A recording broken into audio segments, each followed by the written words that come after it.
নমস্কার দর্শক বন্ধুরা, আমি মা অন্নপূর্ণা নার্সারি থেকে বলছি এখন এই যে গরমের সময় মানুষের নানান কিছু ঠান্ডা জাতীয় খাবার খাওয়া উচিত।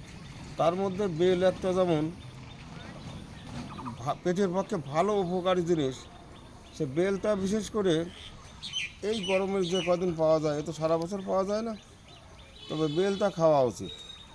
তো বেল এবার খেতে হলে পরে বাজারে কিনতে যাবেন, একটা ভালো সাইজ ভালো বেলের দাম অনেকটাই দাম নেয়, এক এক জায়গায় এক এক ধরনের দাম। তবে ও সেই 10 টাকা থেকে শুরু করে মনে হয় একটা 50 টাকা দামও নেয় বড় বেল।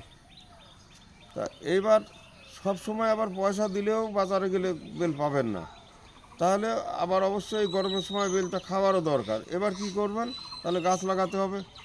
গাছ লাগালে পরে আপনার এই এই সময় বেল পাকলে নিজের ইচ্ছে মতো যেদিন দরকার পারবেন আর খাবেন। আর এখন বেশিরভাগ দেশি গাছ মানুষ খুব একটা লাগায় না, দেশির মধ্যে যেগুলি হাইব্রিড জাতের বা যেগুলি ফলনশীল সেগুলিই লোকে লাগায়।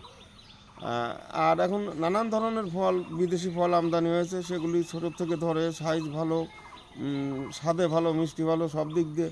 আবার এই যেমন একটা এই যে লেবু গাছের পাশে আছি, এই সিডলেস, এটা সারা বছরই ধরে, আবার একটু আগেই হচ্ছে, এটা কাগজির থেকে এটা আগে খাওয়া যাবে। তো এই রকম যে জিনিসগুলি দরকার, যে ফলগুলি দরকার খাওয়া উপকারী, অবশ্যই যাদের বাড়ি যেটুকু জায়গা থাকে সেই পরিমাণ গাছ আপনারা লাগাবেন। যাদের অনেক জায়গা আছে তারা অনেক কিছু লাগাবেন, আর যাদের কম জায়গা আছে বিশেষ বিশেষ দরকারি যে ফলগুলি সেগুলি বা যে ফলগুলি ভালোবাসেন সেগুলি আগে লাগাবেন। আসুন এবার দেখে নেই সেই বেল, মানে বিদেশি বেলগুলি কীরকম। এই যে আমার একটা গাছ লাগানো ছিল 3 বছর আগে, তবে আমার তো প্রথমে গাছ কিনতে শুধু ঠকে আমার আর বিশ্বাস ছিল না যে এও সঠিক জিনিস। যাই হোক, এটা সঠিকই আছে, গাছটা লম্বা হয়ে গেছে। আমি তো যত্ন করিনি, গাছটা এরকম লম্বা হতেই বেল ধরেছে। এটা কিন্তু একটু চেষ্টা করলে অনেক ছোট থাকতো গাছ, আর টবে হলে পরে এর অর্ধেক হতো। আর এখন কিন্তু ফুলে ভর্তি হয়ে গেছে বেল। এখন পাকার সময় কোনো গাছে ফাল্গুন মাস থেকে পাকা শুরু হয়, এটা হয়ে গেছে। বেলটা ওজন করে দেখবো কতটা ওজন আছে, বেশ বড়, মানে মোটামুটি ওই ছোটো সাইজ ফুটবল সেরকম আছে। 3-4 কিলো মতো হবে। 4 কেজি হবে না, 3 কেজি। 3 কেজি পার হয়ে যাবে হয়তো। পাকা আর 2 দিন না পারলে, 2-3 দিন না পারলে গাছের থেকে ঝরে পড়তো, ঠিক আছে। আর শুধু এটা তো আমার প্রথম একটা বেল ধরলো, আর তাই বলে এখন কিন্তু আমার কাছে কলম চাবেন না, কারণ এরপর আমার বিশ্বাসও ছিল না, আমি কলমও করিনি। এইবার কলম করব।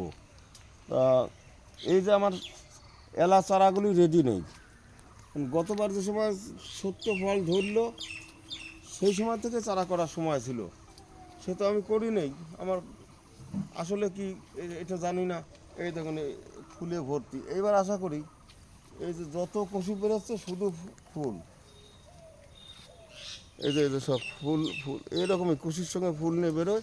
এবার আশা করি অনেক বেল ধরবে। যত খুশি সব ফুল। সব মানে কুশি নিয়েই, পাতা নিয়ে কুশি নিয়ে একসঙ্গে বেরোয়।